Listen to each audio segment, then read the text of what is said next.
I am Pradnya GR. I am Risa Monica and you are watching Comics TV. These are the headlines. Still no remedy for the onion price rise.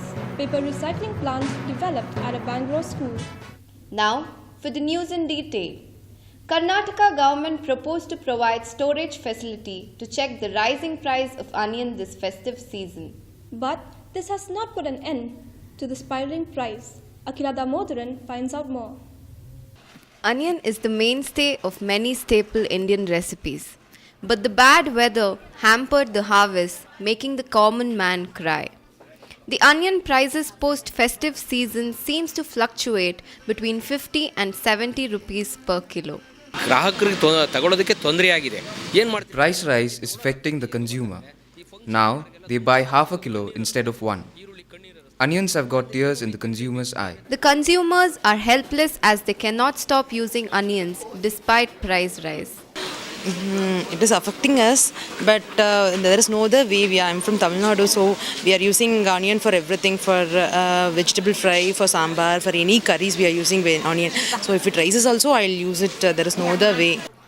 While the common man is shedding tears, the traders are laughing it to the banks. They fix the prices depending on the supply. ಇಲ್ಲಿಂದ Madras Andhra Calcutta Delhi We trade onions to Andhra, Delhi and Chennai. So when only 100 trucks arrive, the demand increases. At this time, we auction the onion for higher prices, which is good for both us traders and the farmers. The farmers say that it is only after the price hike that their hard work is valued.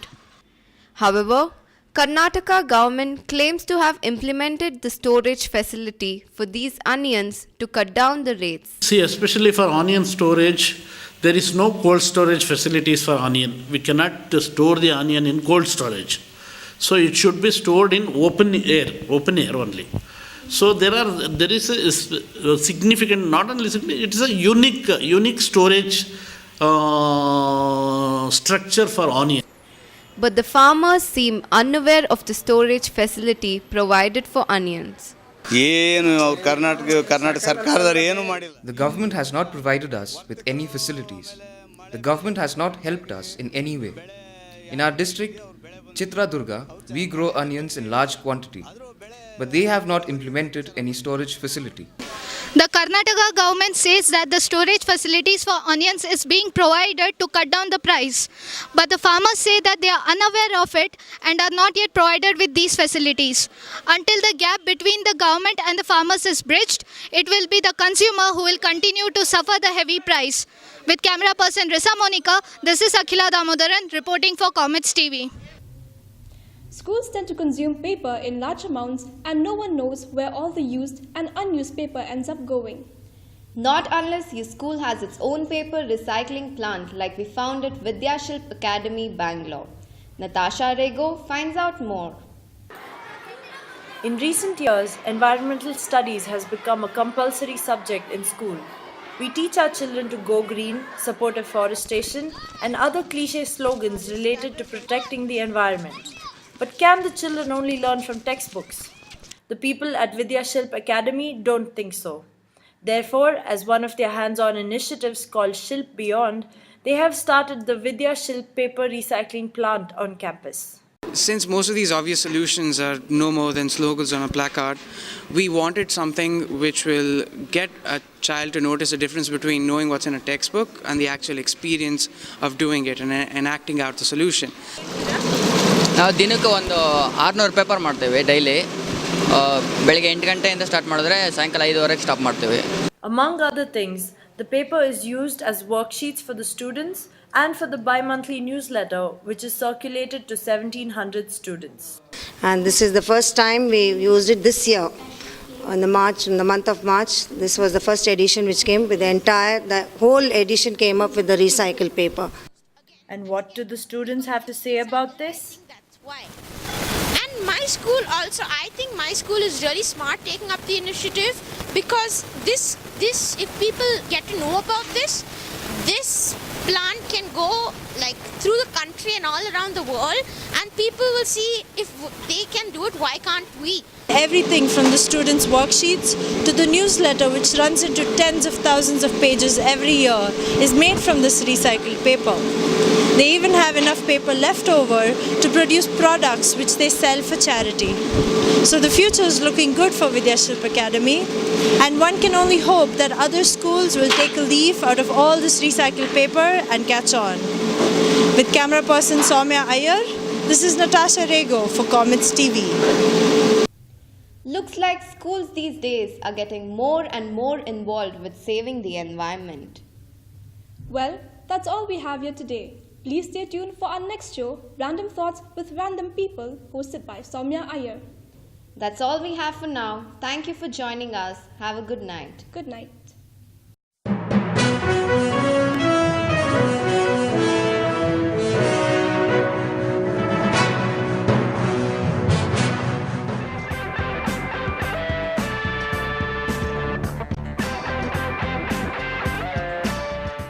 Hi everyone, I'm Soumya and welcome to another episode of Random Thoughts with Random People, the show where we meet random people on the streets and get them to tell us their story.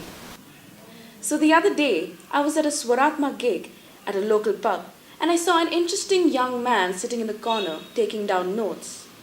And that aroused my curiosity. I later found out that he has an interesting hobby on the internet. So by day, he is a senior technical writer for Dell. But by night, he goes around interviewing local musicians and blogs about them. We brought him back here today to tell us his story.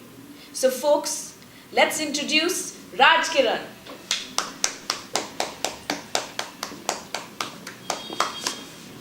It's so nice to have you here, Raj Kiran. I know how hectic your schedule is. Thanks for being with us here today. Oh, well, pleasure is mine. Thanks for inviting me to share my experiences with you.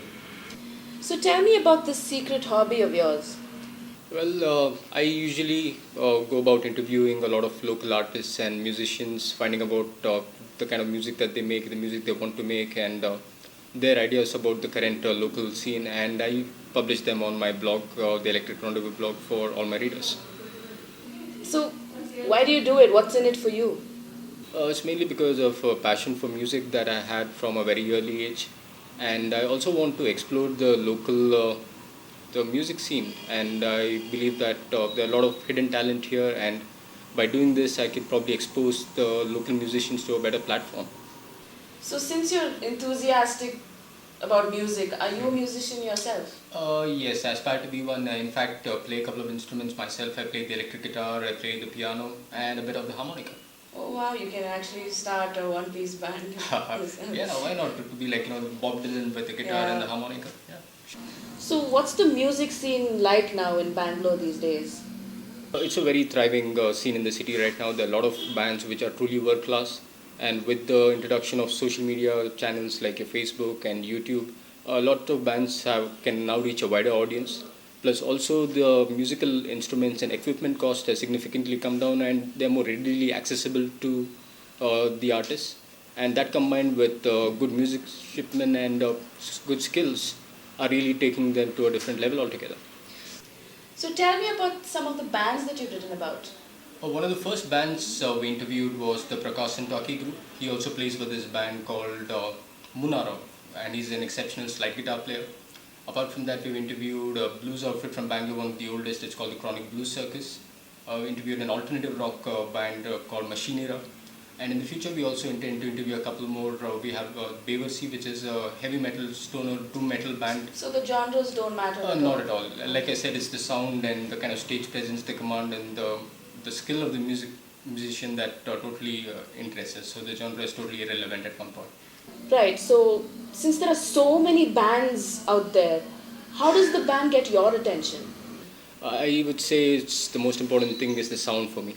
I think the sound of a band and the quality of the recordings, the kind of lyrics which they write, and also how they are in a live performance. You can do some good stuff in the studio using a lot of software, but when a musician is out there on the stage, his stage presence and the dynamics on the stage is what I think truly separates an average musician from a great one, in my opinion. And is it easy to access these bands, or are they sometimes snobbish? No, not really. At least from my experience, I've interviewed a lot of acts. Somebody like the Raghu Dixit Project, who play a lot of gigs all over the world, and people have been very supportive. They're very accessible. They spend time even after their shows late at night, sitting down with us for a chat. And also, they have a lot of these social media channels through which you can directly communicate with them, set up times. So I would say they've been very, very supportive so far. So, what is the aim of your project and where is it heading? It's mainly heading more towards, like I said, we want to promote local music scene. Initially, we want to start with Bangalore, and maybe eventually we want to foray into the pan-India scene, and maybe get a hold of a few international artists as well. The whole idea behind the blog is to basically promote music as a medium and make it more accessible to people, so that they can appreciate the kind of talent that we have in the city and the diversity. So, there you have it, folks. Be sure to check out Electric Rendezvous because they seem like an interesting site. They have reviews, band reviews, gig reviews, album reviews, and even intricate artwork. And if you're the type who is interested in what's going on in Bangalore in terms of the music scene, then these guys have an opinion. Thank you, Raj, for joining us today. It really means a lot. Thank you for inviting me over. It was a great pleasure talking to you. So there we have it, folks. Thanks for joining us on another episode of Random Thoughts with Random People. Be sure to join us next week where we will be interviewing Siddharth Iyer, an amateur conspiracy buff who believes that these conspiracies are true. Take care and goodbye.